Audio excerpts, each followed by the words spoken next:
Je veux peut-être dire que c'est vrai, je suis psychologue, psychanalyste jungienne, mais que depuis toujours, depuis que j'ai commencé mes études de psycho, donc ça fait déjà un bail maintenant, je ne sais plus combien, ça doit bien faire 45 ans, j'ai toujours pratiqué et l'analyse et les techniques corporelles les plus sauvages, les plus invraisemblables, les plus archaïques, et que ça m'intéresse beaucoup. Ce qui m'a permis de rentrer dans le langage au couturier, dans le langage d'une séance de pratique au couturier, et d'y rester encore après autant d'années. Et actuellement, donc, sur le plan corporel et psychocorporel, c'est la technique Alexander que je pratique conjointement à mon approche analytique et autres. Alors, on va parler de réassurance profonde, puisque c'est ça que la BPA m'a demandé. Vous parlez de réassurance. Alors là, j'aurais vraiment bien besoin de réassurance. Bon, j'attends ça, mon voisin, il n'y a rien qui vient. C'était un appel. C'était à l'heure. Alors, quand on parle de réassurance, ça veut dire qu'on réassure. Donc, je voudrais dire quand même deux mots sur qu'est-ce que c'est assurer. Assurer, s'assurer, être assuré. Je pense qu'il n'y a pas une seule personne assise dans cette salle qui n'ait pas de multiples assurances pour protéger son bien, pour protéger ce qu'il a construit, ce qu'elle a construit, et pour protéger ce qu'il ou elle est. La base vitale, la base de vos avoirs, la base de votre être. Et pensez à tout ce que vous payez concrètement en assurance, le nombre de factures qui tombent dans la boîte aux lettres, et c'est encore une assurance. Et avez-vous pensé à prendre autant d'assurance à l'intérieur de vous? Prenez-vous autant de soin pour vous assurer tout le temps, pour voir comment vous vous assurez, physiquement, psychiquement.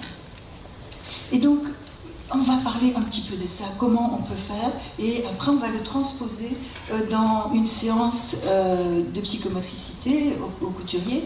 Et je vais vous demander aussi, s'il vous plaît, de m'interrompre. Ça va? Donc, parce que je sais à peu près où je démarre, maintenant, je viens de savoir, je sais à peu près où je vais arriver, mais c'est comme le chat, vous savez, les chats qui se promènent, on ne sait jamais par où ils vont, c'est pas comme le chien. Donc, je ne sais pas par où je vais passer, ça dépend de notre rencontre. Alors, il y a la rencontre non verbale avec tout ce rayonnement que vous donnez, et puis il y a aussi vos rencontres verbales. Alors, s'il vous plaît, s'il y a une association qui vous vient, si vous avez envie de faire une objection, allez-y, n'hésitez pas. Ça va nourrir notre réflexion, et c'est ça l'intérêt de ce type de journée. Donc, assurer, ça va se faire sur deux plans inséparables. Hubert l'a vraiment bien redit tout à l'heure, qui est le corps et le psychisme. Notre corps, c'est de la matière vivante, de la matière animée. Ça veut dire qu'il y a des fonctions essentielles. La première fonction essentielle, qui est là au moment où l'on est, qui doit s'éveiller à tout prix au moment où l'on sort du ventre de notre mère, de Giron, c'est la respiration. On ne mesure pas à quel point c'est important de respirer. Et justement, la collègue qui dit qu'elle était en apnée, c'est terrible de se priver d'une fonction aussi vitale ou d'en être privé par l'une ou l'autre raison. La deuxième fonction essentielle, c'est d'être nourri.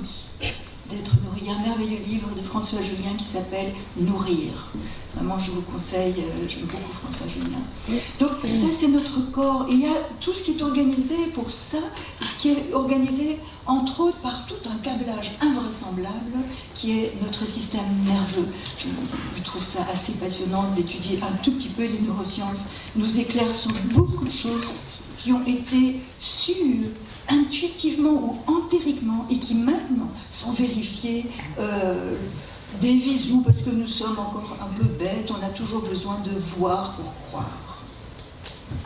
Alors, ça, c'est notre corps. Et on a un monde immatériel, on peut l'appeler l'âme, le psychisme, l'esprit, vous l'appelez comme vous voulez, mais c'est quelque chose qui fait que vous existez sans votre corps, qui est en dehors de votre corps, et qui anime votre corps d'une manière ou d'une autre.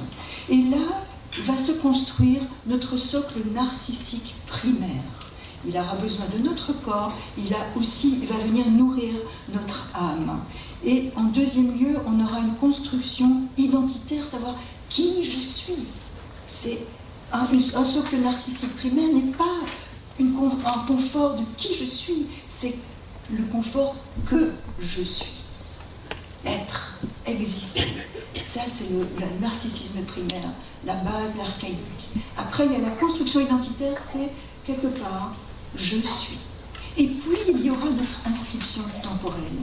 Je suis ici et maintenant, je suis dans une continuité, une discontinuité, je vais y revenir. Et on va détailler un peu ça ensemble dans un premier temps.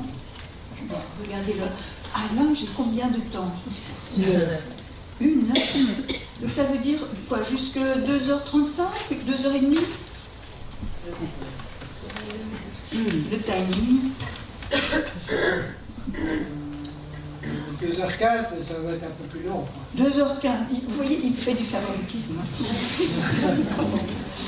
Ok, ça va. Alors, donc ça c'est comment on structure l'assurance. Vous voyez, tout ce que vous faites sans le savoir avec vous-même, tout ce qui est concerné par le fait de vous assurer. Alors, on me demande de parler de réassurer profondément. Ça, c'est ce que vous faites en thérapie psychomotrice, mais ce qu'on va regarder, c'est comment vous le faites et qu'est-ce qui est en jeu quand vous le faites. C'est ce que vous faites avec votre amoureux quand il est en détresse, c'est ce que vous faites avec vos parents peut-être, avec vos petits ou vos grands aussi. Vous réassurez profondément, parfois superficiellement, ça va. Ça, c'est pas très profond. Parfois, il ne faut pas toucher, et on sait que c'est très profond. Alors, dans la réassurance, pourquoi avons-nous besoin de réassurer? À quel moment le besoin, la nécessité de la réassurance apparaît-elle? Elle apparaît d'un moment, c'est peut-être pour quelle cause? Sans doute, le plus souvent, à cause d'un trauma, de mauvaises conditions de vie de départ, à cause d'une maladie, à cause d'un changement brutal, à cause d'une perte de repères, à cause du fait qu'on est tout à coup dans une situation inconnue qui nous met hors de notre zone assurée. Alors il faut prendre une assurance en plus, et on va chercher ça quelque part. D'accord ? Donc on a besoin de réassurer pour consolider ou reconstruire la base à un des trois niveaux décrits précédemment. Je dois répéter? Qu'est-ce que j'ai dit? Alors, vous voyez, moi, quand je ne suis pas assurée, ce que je fais, c'est une catastrophe. Et comme, voilà, j'ai l'âge que j'ai aussi des trous de mémoire. Bon, enfin bref. Les trois niveaux, le narcissisme primaire, la construction identitaire et l'inscription dans le temps. On va voir comment on doit réassurer ça à l'un ou l'autre. Je peux t'interrompre? Oh oui. Parce que j'aime bien les trois socles. Je me suis occupé de penser. Il y a aussi l'image de soi, la représentation de soi. Ah oui, bien sûr. Attends, ah. Oui, mais là, tu vas trop vite. Elle est belle. Quand il a démarré, c'est plus là.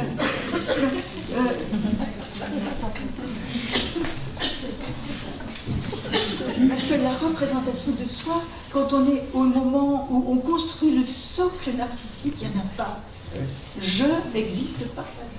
D'accord ? Donc, il va être question, à propos de réassurance profonde, du socle de base et de la construction première. Ah, mais c'est là que j'ai mis ça. Donc, pour parler de la réassurance profonde et de comment réassurer un enfant, puisque vous être avec des enfants ou des adolescents, mais même un adulte. Pour réassurer profondément, nous devons connaître les bases de notre construction.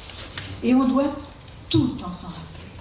Et tout le temps, quand je vous parlais des monstres tout à l'heure, c'est parce que c'est l'âge du monstre. Et qu'à cet âge-là, on est un peu dans le tout ou rien, dans la monstruosité à certains moments. L'autre apparaît comme quelqu'un d'extraordinaire, l'autre on ne sait même pas que c'est l'autre, c'est un environnement qui nous donne du plaisir ou du déplaisir, qui nous fait exister ou pas exister, qui fait du plein ou du vide. Et quand il est dans le plein, c'est le bonheur, c'est le paradis. Mais et on l'aime sans savoir que je aime, non, on est amour. On est amour, on dégage amour. Et vous voyez que vous êtes habité encore par ça, les photos que tu as passées dans les séances de psychomotricité, où vous êtes dans le plaisir, vous voyez, c'est amour qui anime votre corps, votre visage. Mais quand on est dans le vide, c'est haine. Si le vide dure trop longtemps, tout n'est pas bon dans le bébé, il faut sortir de cette histoire-là. Hein. Tout n'est vraiment pas bon, ils sont terribles.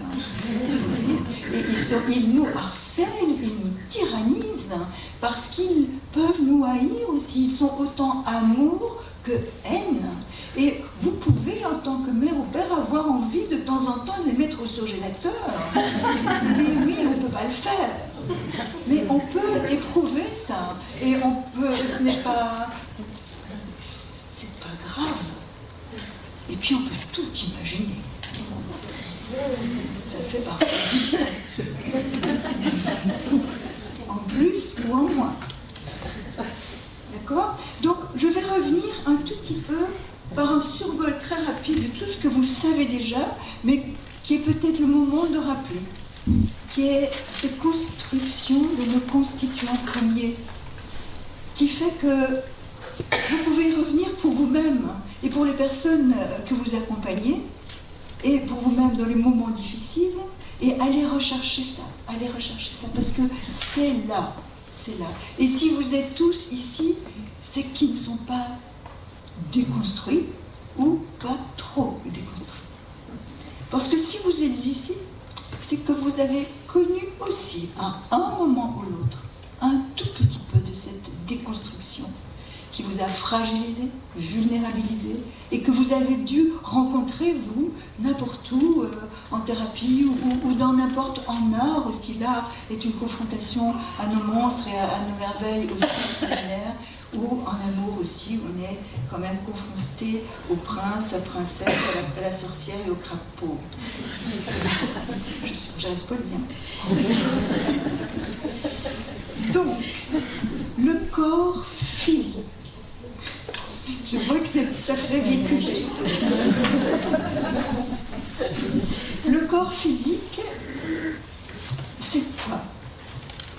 La première fonction vitale, c'est respirer. Le stade du respire. C'est elle qui va nous inscrire dans le monde où nous sommes aujourd'hui, dans ce monde-ci. La terre. On sort du ventre de la mer, qui est un milieu liquide, et on arrive dans un milieu aérien, soumis tout à coup à la gravité. Et c'est par la respiration que nous allons avoir nos premiers échanges entre l'intérieur et l'extérieur. C'est par la respiration que nous allons capter ce monde extérieur qui est le nôtre. Bien sûr, il y a déjà eu des échanges dans le ventre de la mer, mais là, on est dans un monde où on va devoir grandir et un jour se débrouiller tout seul. Dans le ventre de la mer, on n'avait pas pensé à ça. On pensait pas, mais on n'imaginait pas non plus. On y était pour toujours.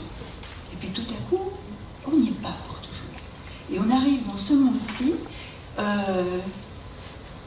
peut-être bien pour toujours aussi dans un premier temps. Il n'y a pas de temps. C'est ni maintenant, ni tantôt, c'est juste être, étant, le participe présent.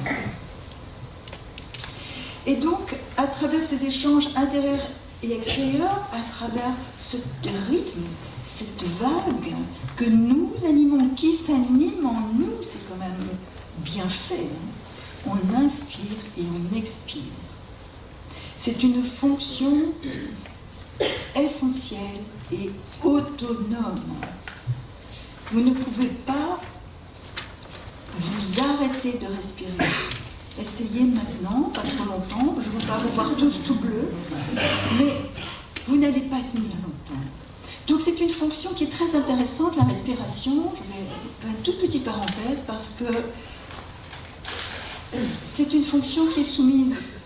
Vous allez voir, je vais faire quelques ponts avec le système nerveux. C'est une fonction qui est soumise à votre volonté. Vous pouvez arrêter de respirer volontairement un certain temps. Vous pouvez décider de souffler volontairement, vous inspirer volontairement. Tout ça, votre volonté peut le faire. Vous pouvez arrêter de respirer. Hein? Philippe nous a demandé de bloquer votre respiration. Et puis, ça va s'arrêter. Pourquoi? Parce que le système nerveux autonome est là. Et ça, c'est le système de vie et de survie. C'est lui qui va agir sur et qui veille sur votre survie. Et on va y revenir beaucoup. Beaucoup. C'est lui qui fait que vous avez chaud ou froid. C'est lui qui va vous donner le confort. C'est dans cette zone de confort que le système nerveux autonome va gérer le plaisir et le déplaisir. Si le déplaisir devient trop grand, on va sortir du système de vie pour se mettre en mode survie. En mode survie, tout se passe différemment. Vous prenez vos jambes à votre cou et vous, tout à coup, vous découvrez des jambes de lapin, de lièvre, vous allez extrêmement vite, d'accord? Vous découvrez une voie à faire peur à un monstre, vous découvrez des crocs à pouvoir manger une baleine. Donc, dans ce système de survie, vous découvrez des forces invraisemblables pour attaquer, pour fuir ou pour vous glacer. C'est aussi une façon de survivre. Et la respiration est cette fonction physiologique essentielle qui est à l'intersection de nos deux systèmes nerveux, le système nerveux volontaire, qui agit toute votre motricité volontaire, donc tous les muscles striés, et le système nerveux autonome, qui lui gère les ganglions, qui gère le système nerveux, qui gère votre musculature lisse, c'est-à-dire vos organes vitaux et de digestion. D'accord ?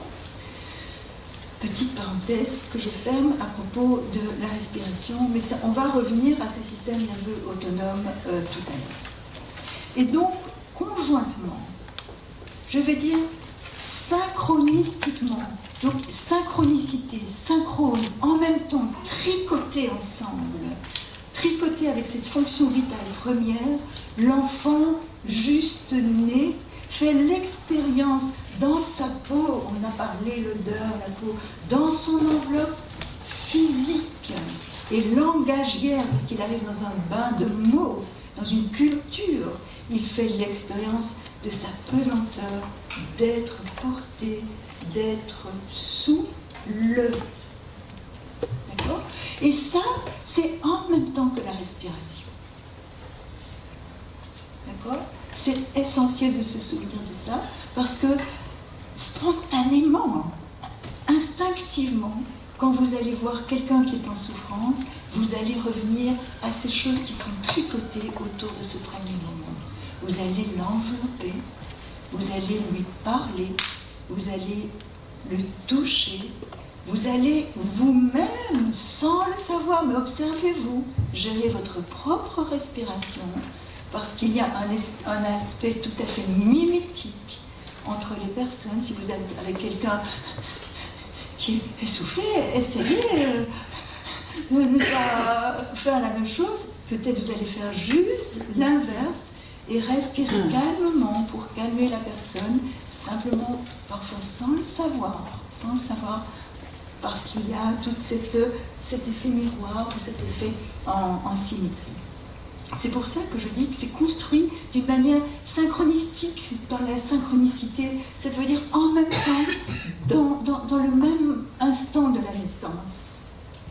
Alors imaginez, comme c'est important ce moment, comme c'est important ce moment, et comme c'est important que l'on y prenne soin, qu'on y prenne soin pour les enfants que nous mettons au monde, les nôtres, ou ceux que l'on met au monde à côté de nous, que l'on aide à naître.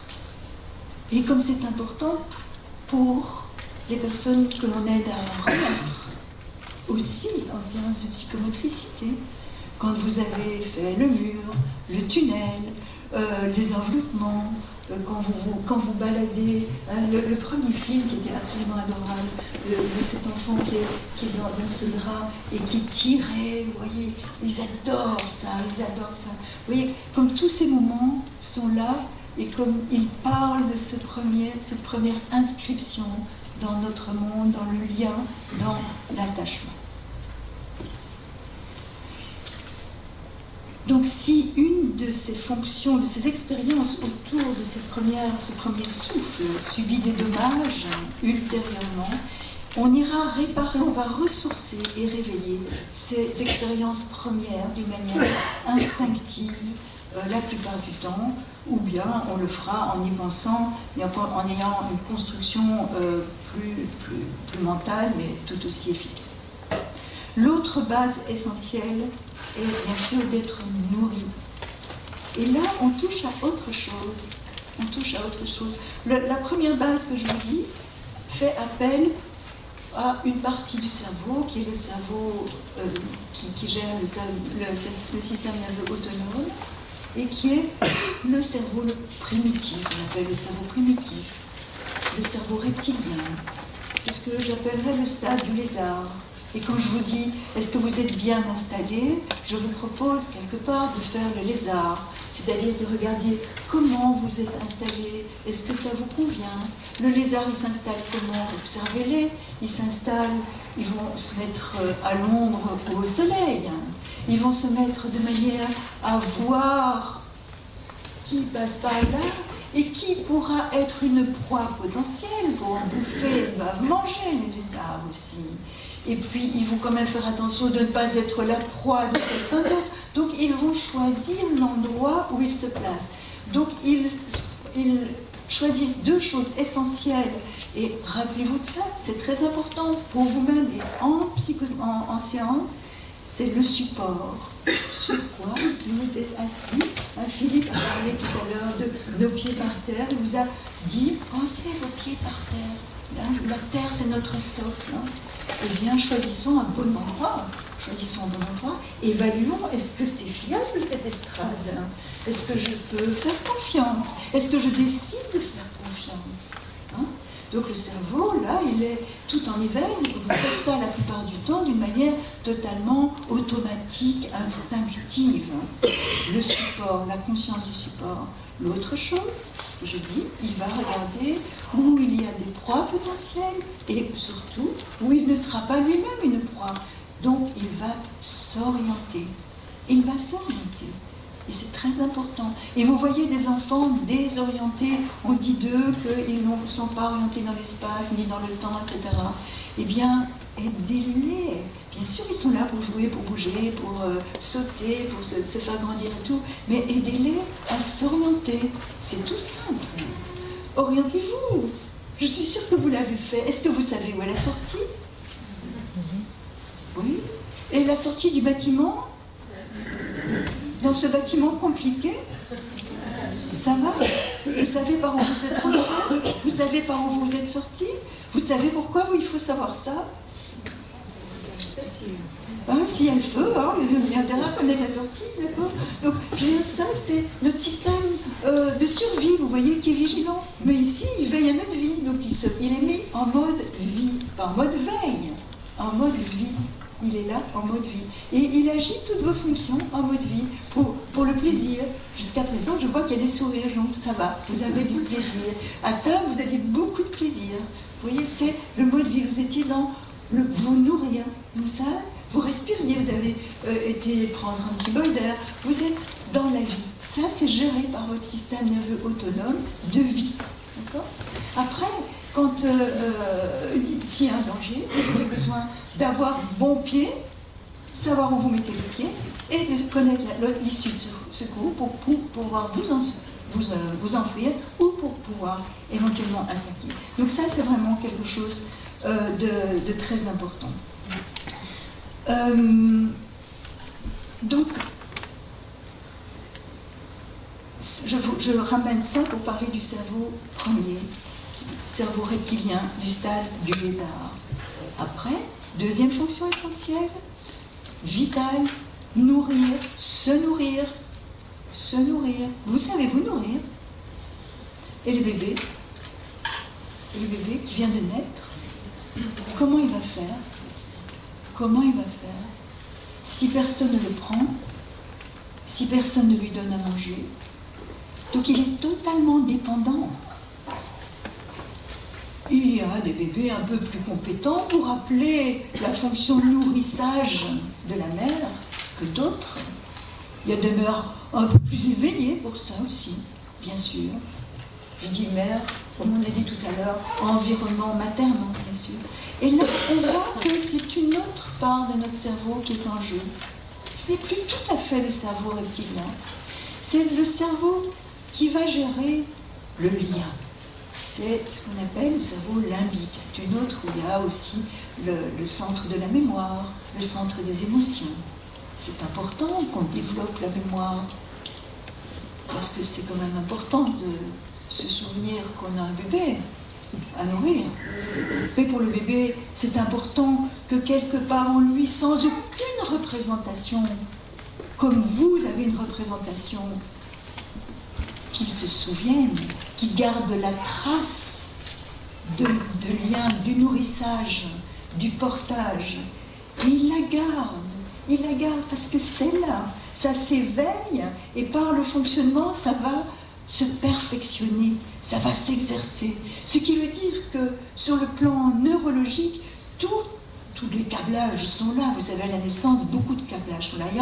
On fait l'hypothèse qu'il y a aussi des zones du cerveau assez vierges. C'est Jean-Marie Delassus qui a fait toute cette théorie sur la maternologie, ces observations passionnantes, et qui a découvert qu'il y a des zones du cerveau vierges donc, qui vont totalement en fonction de la culture dans laquelle on est. Donc il y a bien sûr un héritage phylogénétique, mais il y a aussi un héritage, bien sûr, de la famille, aussi de la culture. Et ces zones du cerveau, qui sont comme intermédiaires, vont très vite être innervées par la culture, le bain culturel dans lequel l'enfant arrive. Et donc, tous les câblages nerveux sont là, mais ils doivent encore se gainer. Autour des nerfs, il y a une gaine assez solide, une gaine myéline. On va pas faire... je ne vais pas faire la neuroanatomie ici, ce n'est pas intéressant.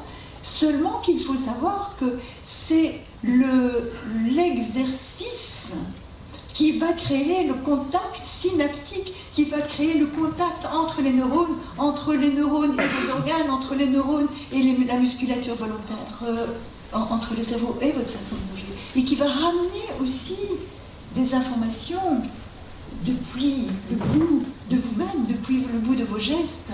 Donc il y a l'information que le cerveau envoie à votre corps, il y a l'information que le corps envoie à votre cerveau. Le câblage, il sert dans les deux sens. D'accord ? Dans les deux sens, c'est une vraie activité. Donc ça, c'est la question de la matière. Respirer, c'est la survie. Et ça fait appel à un cerveau qui est un cerveau de base, primitif. Le lien, c'est notre survie aussi.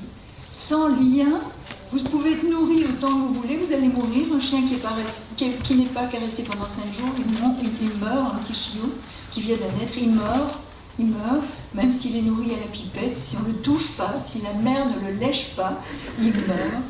Les bébés humains, ils meurent psychiquement avant de mourir physiquement. D'accord ? Donc ça, du coup, la nature fait ce qu'il faut et nous donne un substrat nerveux, pas seulement nerveux bien sûr, pour créer du lien. Je vous parle vraiment de matière là. Après on va parler un peu d'autre chose que la matière bien sûr.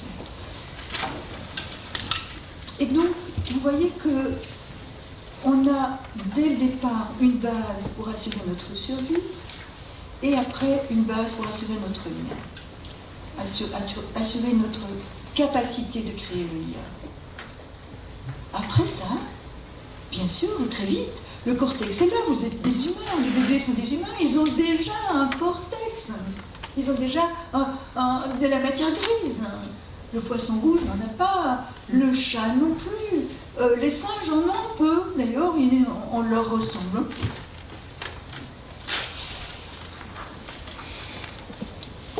Mais cette matière grise ne va pas être performante très très vite.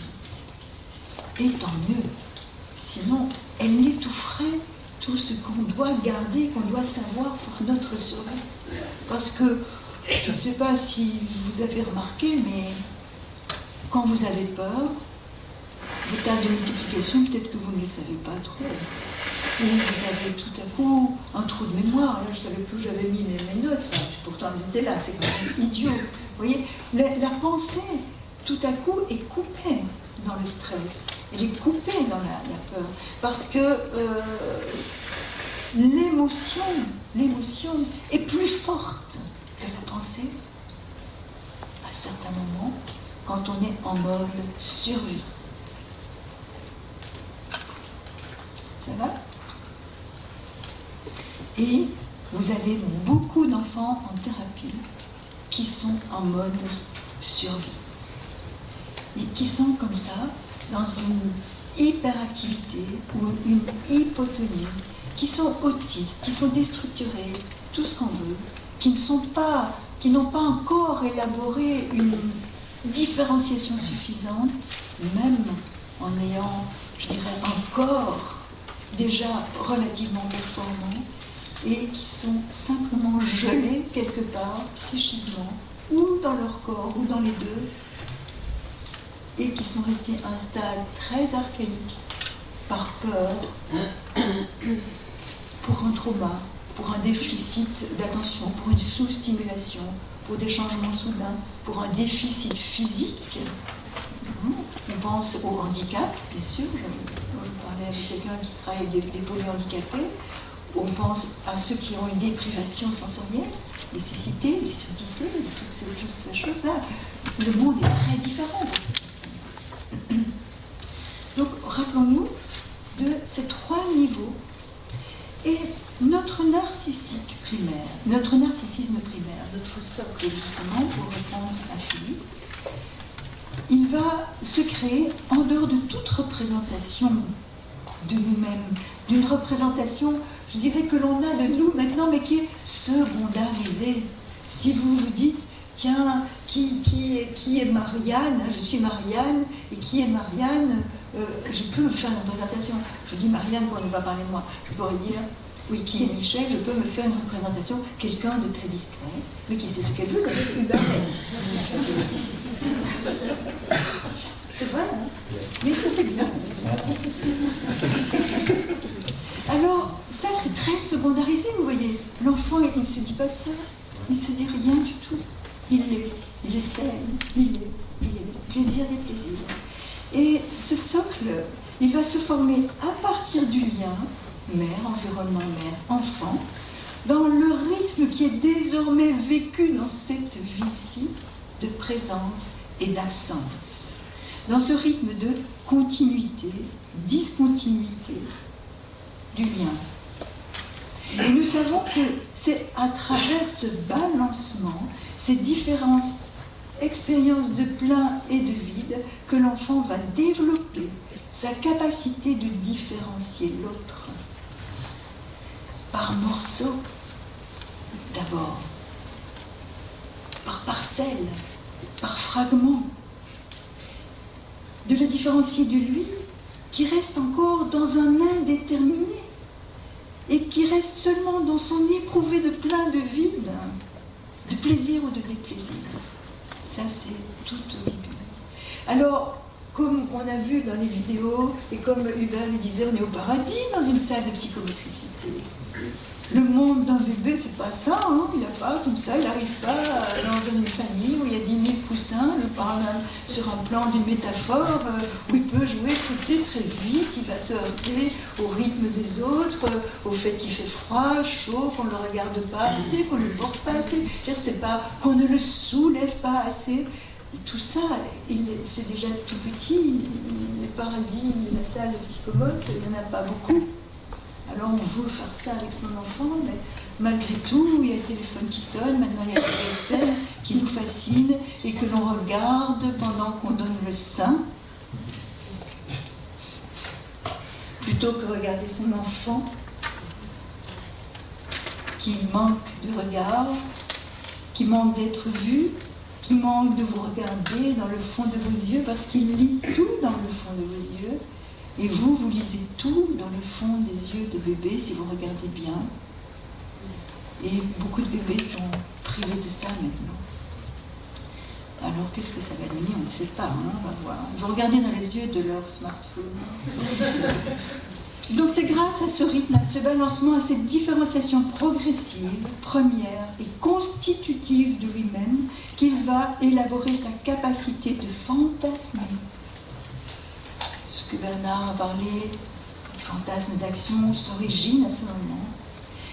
Il va fantasmer je, ça va être quelque chose de vague. Il va fantasmer je à partir de fantasmer l'autre, qui est aussi quelque chose de très vague. Il n'y a pas encore d'image.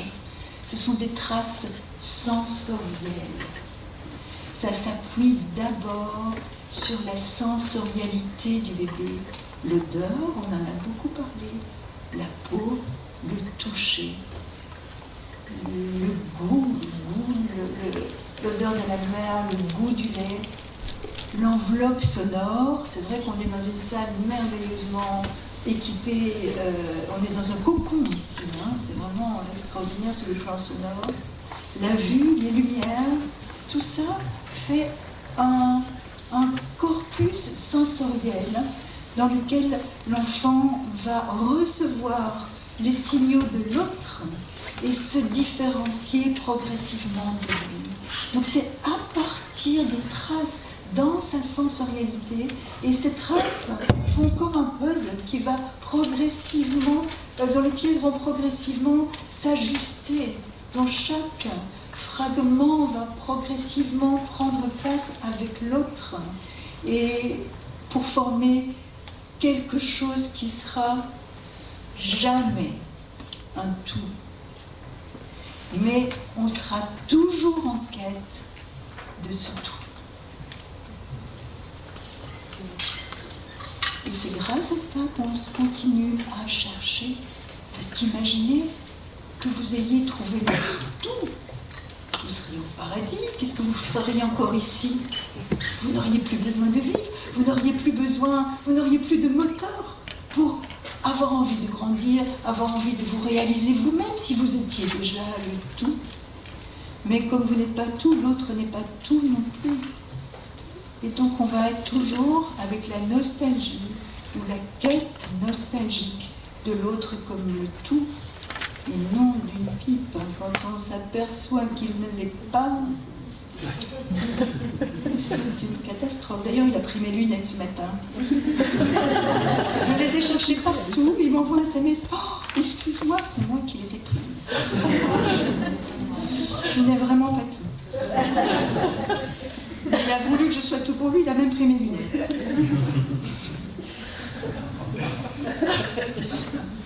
Enfin, voilà. Rebondir. Oui, oui, parce qu'en fait, il n'y a plus que 5 minutes. Non, mais ce qui est intéressant, c'est de voir comment cette notion aussi de perte de cette unité, elle est déjà construite sur le corps. Et c'est quand Lacan explique que justement, quand on naît, ben, on perd son placenta. Et le placenta, il faut quand même rappeler qu'il est le produit du bébé, ce n'est pas le produit de la mère. Maintenant que le placenta soit une interface entre, je dirais, l'utérus, la facette de l'utérus et, je dirais, la facette externe du placenta, ok. Mais quand on parle du cordon, en fait, c'est un leurre. En fait, on perd, c'était son placenta comme on perd son cordon. Donc de toute façon, le bébé, il coupe son cordon. La question, c'est comment les adultes vont le couper. Et que là, il y a comme ça, je pense aussi, un leurre fondamental dans la culture. Ou quand on parle du cordon, on dit que ce sont les enfants qui doivent couper le cordon, je suis désolé. Mais non, ce sont les parents, bien sûr. Et que c'est intéressant de voir comment, en termes de physiologie, c'est parce que, au niveau de la respiration, une fois que le bébé est sorti, la pression atmosphérique va faire en sorte que, le cordon il va se coaguler, et que le trou qu'il y a entre les ventricules va se fermer. Donc c'est lié à la pression. Donc il y a vraiment un processus extraordinaire d'autonomisation une fois qu'on est sorti du cocon, mais que malheureusement, si on n'en sort pas, on ne sait plus en sortir. Puisque c'est clair qu'à ce moment-là, le périmètre crânien va augmenter. Et donc il y a une immaturité aussi liée au fait que, je dirais, on n'a pas le choix. Enfin, mais c'est grâce au cerveau, donc de notre cortex qui a 85% du cortex que de ça. Oui. Enfin, on essaye encore de le ressembler, je trouve. Enfin, revenir au plaisir, chaque parcelle de plaisir de l'enfant, du bébé, chaque parcelle de plaisir sur un plan sensoriel donne du plaisir au tout. C'est intéressant. Et donc, quand un enfant sera dans un profond déplaisir, vous lui donnez une parcelle de plaisir, ça va rassurer le tout. Parce que ça vient du moment où le fragment est encore un échantillon du tout. Ce qui n'est pas vrai pour toute la vie. Ah, donc le lien se tisse sur base de mots, de gestes, de l'enveloppe sonore, langagière et de l'enveloppe physique. Et de la portance. Hubert a beaucoup parlé du portage maternel. Et j'adore aussi quand j'entends ça parce que c'est tellement important d'être bien portée. Et on dit, est-ce que tu es bien portante ? Et on dit bien portante, on pourrait dire, es-tu bien autoportée ? Vous voyez, ce serait plus juste. Bien portante, tu es bien portante, ça veut dire que tu portes bien les autres. Non, tu es bien portée, tu es bien autoportée. Vous voyez, comme ça parle de choses fondamentales, le langage est simple. Hein. Et donc le portage maternel est à la source du développement de notre autoportance. Parce que si nous ne développions pas notre propre verticalité, notre propre contact avec le support de la Terre pour nous verticaliser, si on ne parvenait pas à développer ça, ce serait bien embêtant. On ne pourrait pas se déplacer, notre survie serait en danger. D'ailleurs, quand on ne peut pas mentalement ou physiquement le développer, on est en danger, on est dépendant. Donc cette qualité de des supports de la mère va donner une qualité à l'enfant de s'orienter et de s'autoporter ultérieurement. Alors, dans notre monde psychique, du point de vue, donc ça, je vais parler là du socle du narcissisme primaire. Alors, pour ce qui est de notre construction identitaire, qu'est-ce que ça veut dire ? C'est comment je vais développer je. Mais vous faites ça merveilleusement bien en séance de psychomotricité. Vous le faites par le jeu. Du jeu au jeu. Oh, c'est un peu facile, hein ? Du jeu au jeu, c'est un peu tarte à la crème, mais c'est vrai. Et le jeu qui donne du plaisir, qui donne un moyen d'action sur le monde. Je ne pense pas que les psychanalystes n'aiment pas parler d'action. Ils n'aiment pas parler, ils aiment parler. Je veux dire, ils ne confondent pas l'action et le passage à l'acte. C'est très différent. C'est vraiment très très différent. Et on peut agir dans une séance d'analyse, on peut commencer à changer les coussins, je peux peut-être bien soulever le divan si on a envie, on peut demander de mettre la tête de l'autre côté, toutes sortes. Alors, dans la construction identitaire, pour développer le jeu, on va partir du nous. Mais on ne dit pas nous. La maman dit nous. Elle pense nous. Mais le bébé ne pense pas. Il est dedans. Vous voyez, il est dans cette enveloppe. Mais il va devoir y être d'abord.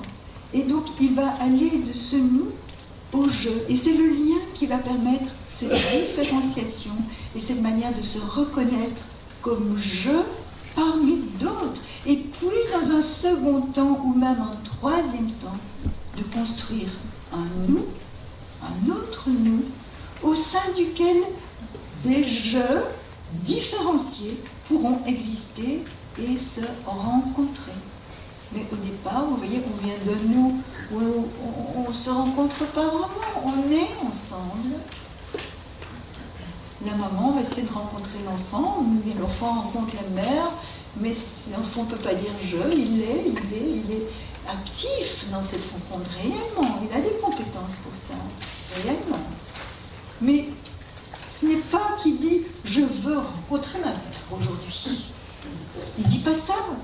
Il va appeler parce qu'il en a besoin. C'est vital pour lui. C'est sa survie. D'accord ? Le plaisir que ça donne, c'est sa vie. Donc il va chercher le plaisir. Il va éveiller le plaisir chez la mère de venir le chercher.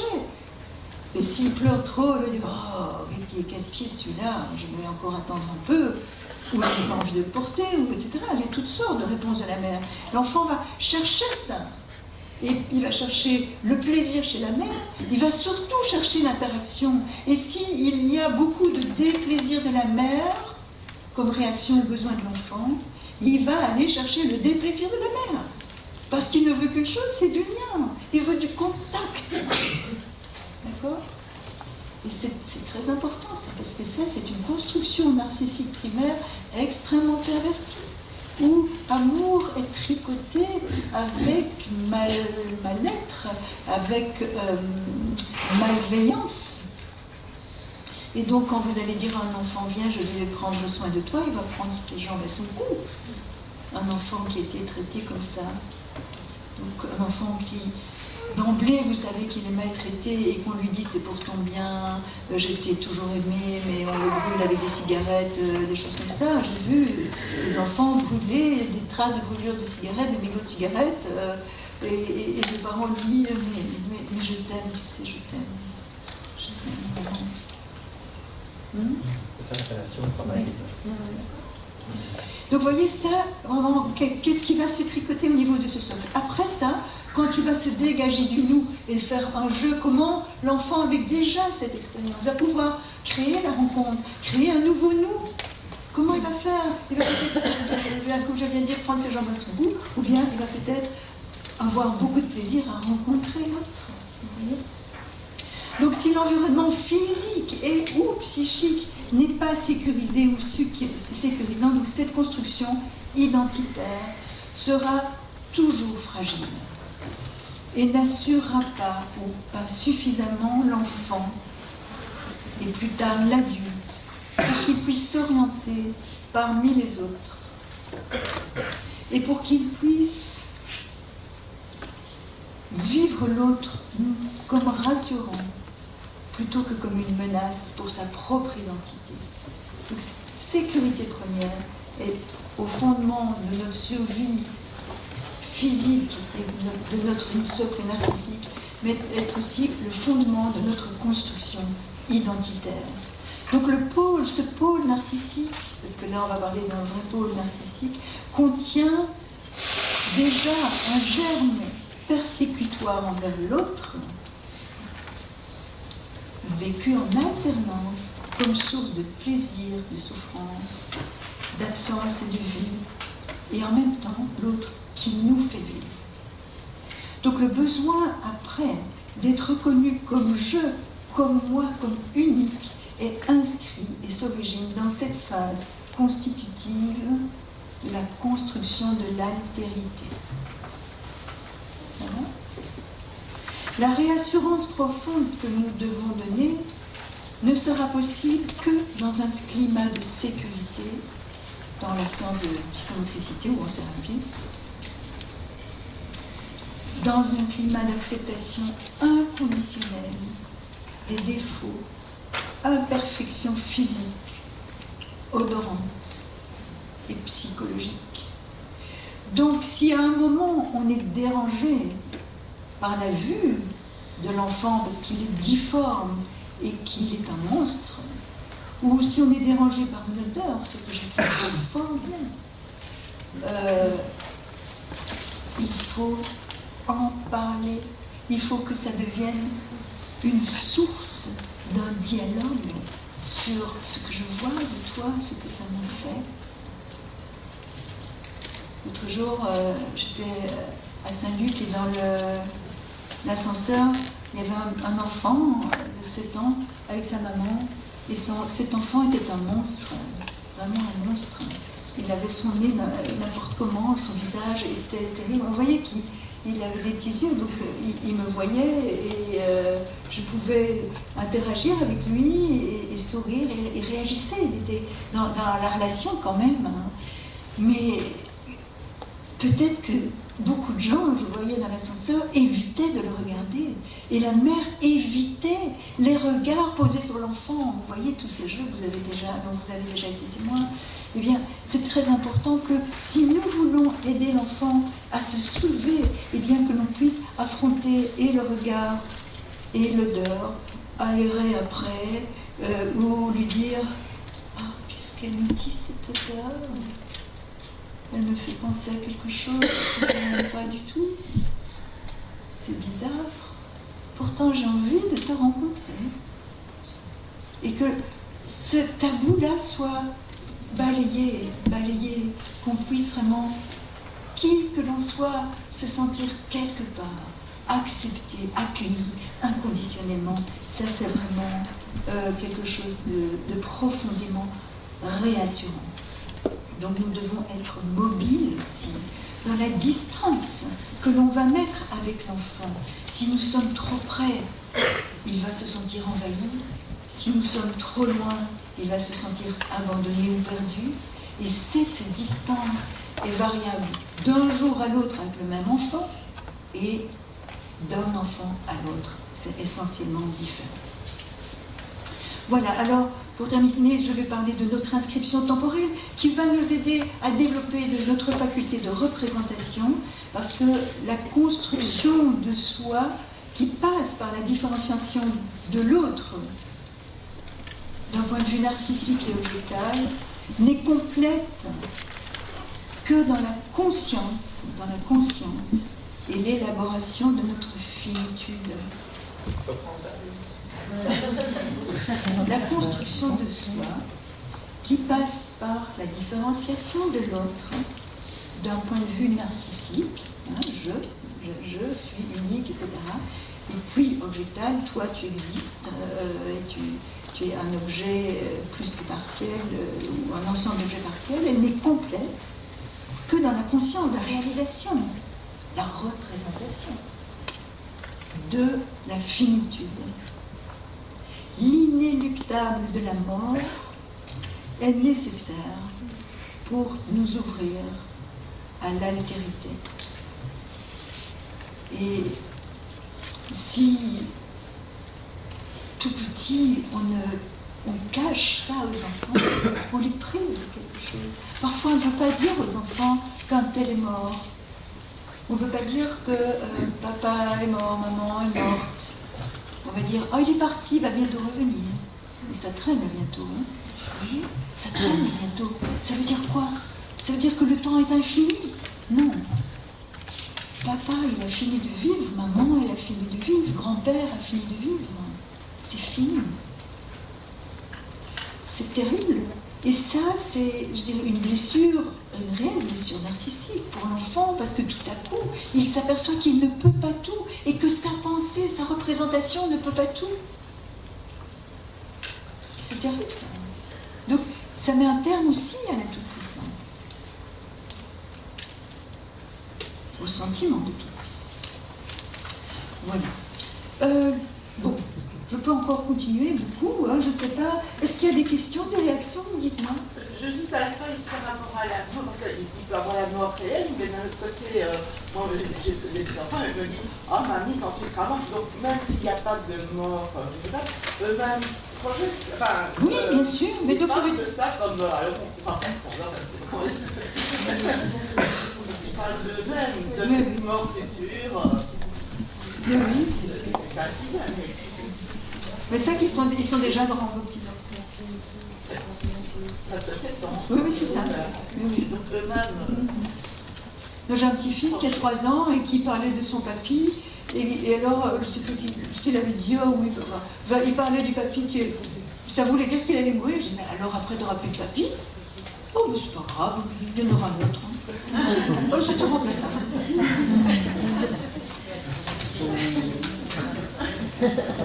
Il ne s'est pas encore confronté à l'inéluctable de la mort, donc il n'est pas encore à ce point dans la représentation d'une finitude. Vous voyez, ça vient avec la faculté de représentation, et ça, je fais comme ça, je lance, je déroule en début pour que ça s'approche, parce qu'elle va bien nous parler de ça.